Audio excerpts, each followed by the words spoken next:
Selamat pagi Ibu dosen dan teman-teman. Perkenalkan, nama saya Stanley Yakob selaku moderator kelompok 3 dan teman-teman anggota kelompok saya, yaitu yang pertama ada Indah,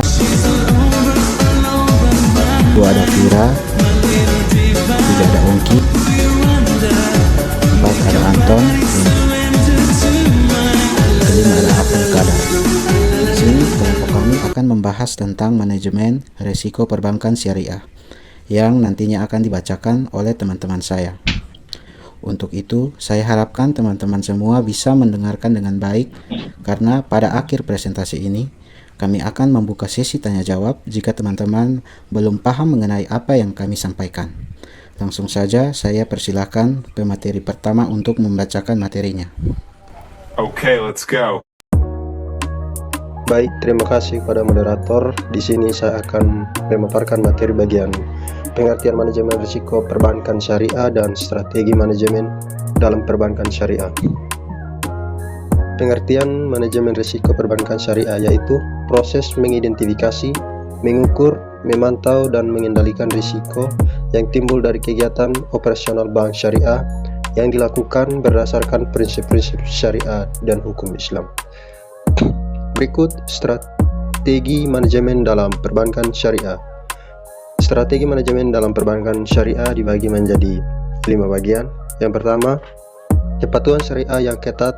Memastikan kepatuhan yang ketat terhadap prinsip-prinsip syariah adalah langkah pertama dan paling penting dalam manajemen risiko. Yang kedua, pengembangan instrumen keuangan syariah. Yang ketiga, diversifikasi portofolio investasi dan pembiayaan. Yang keempat, manajemen likuiditas yang efektif. Yang kelima, pelatihan dan pengembangan sumber daya manusia, meningkatkan kemampuan sumber daya manusia. Baik, di sini saya akan melanjut membacakan materi dari presentasi kami, yaitu jenis-jenis risiko pada perbankan syariah. Jenis-jenis risiko pada perbankan syariah ada 6. Yang pertama, risiko kredit adalah risiko akibat kegagalan nasabah atau pihak lain dalam memenuhi kewajiban kepada bank sesuai dengan perjanjian yang disepakati, termasuk risiko kredit akibat kegagalan debitur, risiko konsentrasi, risiko kontraparti, kredit risk, dan systemic risk. Yang kedua, risiko pasar. Risiko pasar adalah atau pembelian instrumen keuangan, risiko posisi neraca dan rekening administrasi akibat perubahan harga pasar, antara lain risiko berupa perubahan nilai dari aset yang dapat diperdagangkan atau disewakan. Yang ketiga, risiko likuiditas. Risiko akibat ketidakmampuan bank untuk memenuhi kewajiban yang jatuh tempo dari sumber perdana arus kas atau dari aset likuiditas tinggi yang dapat digunakan tanpa mengganggu aktivitas dan kondisi keuangan bank. Yang keempat, risiko operasional adalah risiko kerugian yang diakibatkan oleh proses internal yang kurang memadai, kegagalan proses internal, kesalahan manusia, kegagalan sistem, dan adanya kejadian eksternal yang mempengaruhi operasional bank. Yang kelima, risiko akibat tuntutan hukum, kelemahan aspek yuridis. Yang keenam, risiko reputasi adalah risiko akibat menurunnya tingkat kepercayaan pemangku kepentingan yang bersumber dari persepsi negatif terhadap bank. Oke, saya akan melanjutkan materi sebelumnya, yakni jenis-jenis risiko pada perbankan syariah.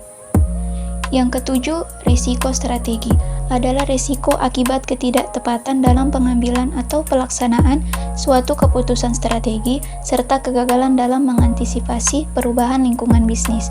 Yang kedelapan, risiko kepatuhan adalah risiko akibat bank tidak mematuhi atau tidak melaksanakan peraturan perundang-undangan dan ketentuan yang berlaku serta prinsip syariah. Yang kesembilan, risiko imbal hasil atau rate of return risk adalah risiko akibat perubahan tingkat imbal hasil yang dibayarkan bank kepada nasabah karena terjadi perubahan tingkat imbal hasil yang diterima bank dari penyaluran dana yang dapat mempengaruhi perilaku nasabah dana pihak ketiga bank. Yang ke-10, risiko investasi atau equity investment risk adalah risiko akibat bank ikut menanggung kerugian usaha nasabah yang dibiayai dalam pembiayaan berbasis bagi hasil baik yang menggunakan metode net revenue sharing maupun yang menggunakan metode profit and loss sharing. Kita lanjut ke materi yang keempat, yakni tujuan manajemen risiko pada perbankan syariah. Yang pertama, preventif, di mana terdapat persetujuan dan opini dari Bank Indonesia. Yang kedua, detektif, yaitu adanya pengawasan di dalam bank syariah yang meliputi aspek-aspek antara lain adalah aspek perbankan yang diawasi dari Bank Indonesia dan juga aspek syariah yang diawasi oleh Dewan Pengawas Syariah. Yang ketiga, recover. Hal ini berhubungan apabila terdapat kesalahan, maka koreksi yang dilakukan akan melibatkan Bank Indonesia dalam aspek perbankan dan juga akan mempertimbangkan aspek syariah oleh Dewan Pengawas Syariah. Baik, saya akan melanjutkan materi sebelumnya. Penerapan manajemen risiko pada perbankan syariah. Penerapan manajemen risiko di bank syariah wajib disesuaikan dengan tujuan, kebijakan usaha, ukuran, dan kompleksitas usaha serta kemampuan bank. Kompleksitas usaha adalah keragaman dalam jenis transaksi, produk atau jasa jaringan usaha. Sementara itu, kemampuan bank meliputi kemampuan keuangan, infrastruktur pendukung, dan kemampuan sumber daya yang insani. Baik, selanjut materi yang ke-6 yaitu tahap manajemen risiko pada perbankan syariah. Di sini ada 3 poin. Yang pertama itu identifikasi risiko. Identifikasi risiko dilakukan untuk mengidentifikasi risiko-risiko apa saja yang dihadapi oleh suatu organisasi. Yang kedua, evaluasi dan pengukuran. Tahap pengukur risiko dilakukan untuk memahami karakteristik risiko dengan lebih baik. Yang ketiga, pengelola risiko-risiko bisa dikelola dengan berbagai cara seperti penghindaran, ditahan, retention, diversifikasi, dan pendanaan risiko risk.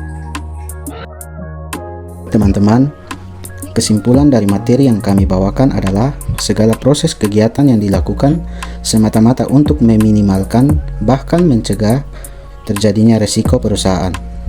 Manajemen risiko pada perbankan syariah memiliki karakteristik yang berbeda dengan bank konvensional, terutama karena adanya jenis-jenis risiko yang khas melekat hanya pada bank-bank yang beroperasi secara syariah. Dengan kata lain, perbedaan mendasar antara bank Islam dan bank konvensional bukan terletak bagaimana cara menggunakan, melainkan pada apa yang dinilai. Oke, baik teman-teman. Kelima pemateri kami sudah memaparkan materinya dengan lengkap. Selanjutnya, jika teman-teman ingin bertanya, maka siapkan pertanyaan dan akan kita diskusikan pada saat perkuliahan nanti teman-teman. Terima kasih teman-teman.